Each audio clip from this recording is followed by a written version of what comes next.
کہ ایمان دل میں آ گیا تو ایک کشاکش اندر شروع ہو جائے گی۔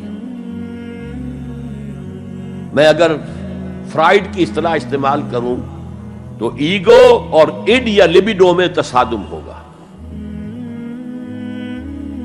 آپ کے نفس کی خواہش کچھ اور ہے، ایمان کہتا ہے غلط۔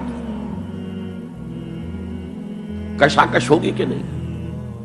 یہ اندرونی جہاد ہے اپنے نفس کے خلاف۔ جیسے فرعون نے کہا تھا الیس لی ملک مصر وہذہ الانہار تجری من تحتی، کیا میں بادشاہ نہیں ہوں مصر کا؟ مصر کی حکومت میری نہیں ہے؟ اور کیا یہ ساری نہریں جو ہے میرے نظام کے تحت نہیں چل رہی؟ اسی طرح برا نہ مانیے، ہمارا نفس کہتا ہے یہ جسم میرا ہے، میری ملکیت ہے، اٹس مائی ڈومین، میری خواہش پوری کرنی ہوگی۔ جیسے اس نے کہا میں نہیں جانتا کوئی خدا ہے میرے سوا اور میرے اوپر، میں نہیں مانتا۔ نفس بھی کہتا میں نہیں ماننے کو تیار، کیا حلال ہے کیا حرام ہے، کیا جائز ہے کیا ناجائز، میری خواہش پوری کرو۔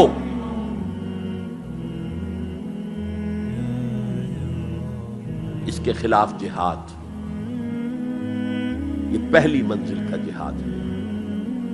اور آپ کو معلوم ہے 3 منزلہ عمارت ہے، تو بلند ترین تو ہے تیسری منزل، اہم ترین ہے پہلی منزل۔ پہلی منزل بنے گی تو دوسری بنے گی، دوسری ہوگی تو تیسری بنے گی نا۔ پہلی منزل یہ ہے اور اہم ترین یہ ہے۔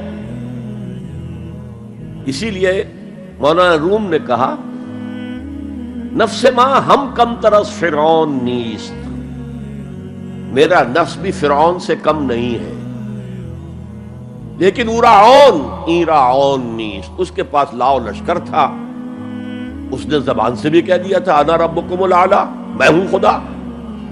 میرا نفس بیچارہ اس کے پاس کوئی لاؤ لشکر نہیں، زبان سے تو یہ کچھ نہیں کہتا، اندر یہی کہتا میں بادشاہ ہوں اس وجود کا، میری مرضی پوری ہے۔